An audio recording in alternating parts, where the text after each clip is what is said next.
আসসালামু আলাইকুম।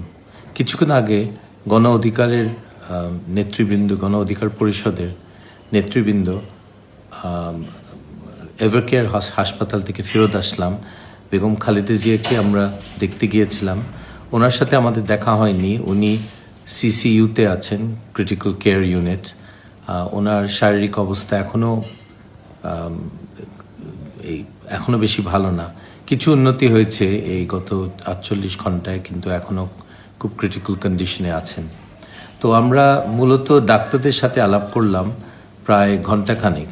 আমি, ভিপি নূর, আরও কয়েকজন ছিল।